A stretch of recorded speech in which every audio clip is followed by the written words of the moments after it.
team.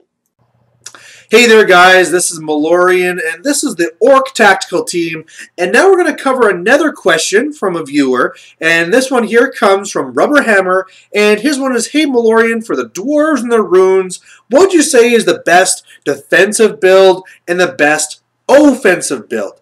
Now, this is a very interesting question because there is so much you can do. I mean, you look at the pages and pages of runes you have, and it's like, wow, there's so many options. Hell, even now, we have these ancestral heirlooms, which add another element there. It's like, wow, I can't just, make stuff from what I have here. I can also pull in these pre-made things too that have these extra bonuses. So there's so many different things I can do. Do I put into here with this combination, this combination? It's this crazy little Rubik's Cube of all the different options. And of course, everyone's really wondering, just like Rubber Hammer, well, what's the best one to take? How should I be building my Lord? Now, I think the first thing that I should be talking about is how it was with the last book. Now, with my Lord, I really like the idea of having +2 strength and doing D6 wounds. Now, what that let me do back there is that if I was ever up against a character or a monster, I could just smash them dead. If I ever took a challenge and I was up against a unit champ, I would go on D6 against them and get tons of overkill. And meanwhile, up against regular rank and file, I'm still strength 6, and I'm still fighting away. So I really, really like that build, and I pretty much used it all the time. Now, was it the best one? Well, I really liked it, but when I talked to other Dwarf players, they would swear by other ones. Say, for example, instead of being +2 strength, well, why wouldn't you take the Rune of Might, which made it so that if I'm ever up against an opponent with toughness 5 or better, I just double my strength. Why mess around? Because, strength 6 doesn't really ignore that much armor. If they have a 2+, it just goes down to a 2, 3, 4, and it's still there. And, if I'm up against a monster, I'm only wounding on a 4+, or even worse, whereas I take this Rune of Might, bam, monsters are being destroyed, and the real characters that you really care about, you're smashing those guys too. Because, hey, if you ever take a hero, it doesn't really matter. And you might be a little bit weaker against regular guys, but hey, this guy is toolbox to destroy this. Might as well make it as good as possible. And when I saw other builds where you just take it to tons of attacks, or I'm going to go with always strike first.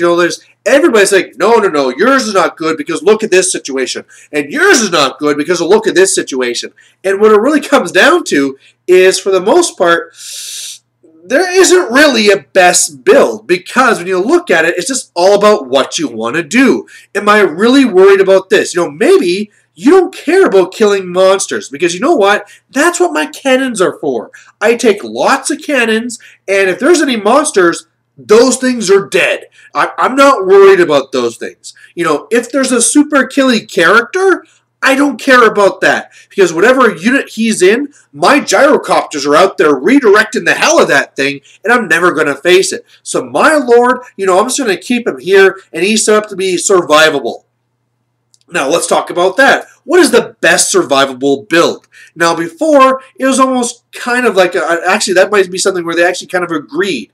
There's one where you'd have a 2+ save, a 4+ ward, any attacks coming at you would be reduced to a 5+, and you could reroll your armor save. So when you put all that together, you're having a 3+ rerollable armor save, and then after that, you have a 4+ ward. Pretty damn nice. Now, right now, that's not a build you can really do. But you have all these other different options, right? 4+ ward is nice, but it uses up a lot of your runes, and that's a good amount of points. You could go for toughness. There's lots of ways where I can just be toughness 10, and I'm crazy. I could take a mix of other runes, and I'm toughness 6, and I can get a bunch of wounds. But maybe I want to have a ward save against shooting, Maybe I want to have a ward save against flaming attacks, and I can do all these different types of things, and maybe I want to do a combination, because maybe the best defense is a good offense. Maybe if I'm weapon skill 10, I'm harder to hit, and, you know, at the same time, you have other elements that are coming into this, right? Well, what happens if you're up against Skaven? I mean, that's one of the things I thought was kind of cool about my build, is I'd be +2 toughness, I'd be toughness 7, and I'm king of the world. Until that bell goes off and damages everything that's toughness 7, and it does something crazy like D6 wounds or something, and it's pretty devastating. You know, so all of a sudden there, it's like, wow, that's not very survivable at all. So again, you're needing to build your defense into what you're actually facing and what you're really worried about. You know, maybe you're going to be putting your Lord in a unit of hammerers. And I don't care about characters because, you know, I'm nice and set up. I'm going to wait for you normally to come to me. I can make it so that if you want to fight me, you're going to have to challenge. Hey, hammer number 1, go get him. Oh, you killed him? Okay, hammer number 2, go get him. Right? There's other ways you can be dealing with this stuff. So really, again, I got to say, what is the best defensive build? There isn't really one that's there. Now, I gotta say, for my favorite defensive build, I love mixing them, so I'm going to be on, say, the shield bearers, so I'm getting +2 wounds, I'm getting a really good armor save, and then I go for the one rune that's going to be +1 toughness. The other one will be +1 toughness and +1 wound when you take 2 of them, and all of a sudden there, you're looking pretty damn nice, right? Whenever you have a great weapon, because why not, I can just kill skies, I am toughness 7, I have 6 wounds, and I'm pretty damn nice, right? But he's also a lot of points. And that's the other thing, too, that we're not talking about yet, is where's that real relationship to, well, you know, toughness 10 is better than toughness 7, but there's also a point difference in there, too. And at what point do you say that, well, you know, the points I'm spending for this is a lot better than the extra points I have to save to get up to here. Now, when looking at the points for all these runes, we really have to remember that famous saying that General Akbar said to Spider-Man. He said, with great power comes a trap. And that's the real thing that you have to remember here with these runes, is that you have all of these options. It's like, wow, I want this and this and this and this. Ha ha, look at this. And you're like, whoa, that is a lot of points. And it is pretty damn crazy. Now, say for example, right, I really love that Lord. You know, he has all that crazy stuff on him, but he's 300 points. And when you're up like at 300 points, you got to start thinking, what is this guy really doing for you that I'm not getting from somewhere else? Would I not be better just taking 3 cannons or something like that? Would I not be better just taking another horde of warriors? And when you start looking at that point, the rune system can really definitely be a trap. A very good comparison I can see from other people is Bretonnian players. And, you know, this used to be a lot worse now. Now you don't really see them very much at all. But they used to love their characters. They'd come up with these fluffy things and they'd say, hey, this is Sir Whoever, and he has this virtue and this magical weapon and this magical armor. And I'm also running this paladin. He's Sir this with this and this and this. And this guy. And it's like, whoa, do you realize how many points you're spending on all these characters? Are they really going to be doing this much for you? You know, I realize that, oh, wow, you know, he has all these attacks and he's getting to do this. But you could take a whole nother lance, right? You could take a big, like, lance of, like, 12 Grail Knights. And I promise you, they're going to do more damage. Guaranteed. So you really have to look at that and not fall the trap for it. I mean, sure, you have the option for it, but whenever you start building these guys, start really realizing, like, what are they really doing for you? For my part, I'm almost scaling it back to the point where I'm almost having no characters at all for my dwarves. I'm saying, well, I don't need a Rune Lord on an Aval anymore, so that can go. I don't really need a Lord, so I don't need to worry about that.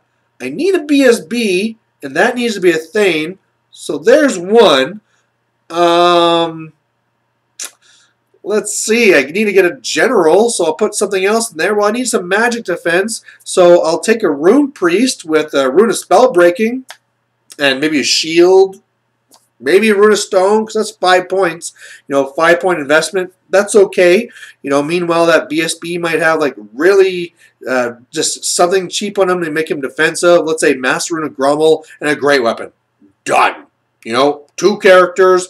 I am running 3 runes, and they're all fairly important ones, right? 1+ save, Dispel Scroll, +1 armor for 5 points. Done. And, when you get down to it, that might be a lot better as opposed to, oh, that's awesome. I'm going to take this Rune Priest, and he's going to have all this. And this Thane, oh, he's going to be badass. He's going to have all this, and he's led by this Lord, and he has all this totally, it's like, whoa, that's pretty awesome, but so is another horde of hammerers. And those guys are definitely going to do a lot of work.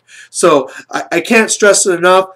Really be careful with it. There are some really good builds out there, but first of all, make sure it's doing something specific. If you're building this Lord, make sure it has an actual goal. That, what, my army can't deal with this, so this character is going to do that. And then next say, well, okay, is this even important in this meta that I'm in? Do I actually see a lot of monsters that's going to really rationalize needing this expensive character? Okay, no? Well, maybe I want to take the risk that I have this weakness in my army, but it's really rare, so I don't even really care that I'm not covering for that. It's almost like the armies that don't take a magic weapon in a meta that doesn't have really any vampire counts. You don't have to really worry about ghosts, so it's not that big of an issue. Great weapons are a great thing. Now, past that, it's like, okay, next step, is it worth the points? Because I might look at this, and this Lord might be really good at killing monsters, but so is 3 cannons. So you might have to scale that back. Or again, defensive-wise, this guy's really defensive, and he's going to shut you down. So are 3 gyrocopters going in there and spraying you down and redirecting and all the rest of it. So final thing to say there is no best, there is no worst. And just be really careful not to ruin yourself into an early grave with just all your points being in items and not in actual models. So there you go. Thanks for watching. We'll catch you later.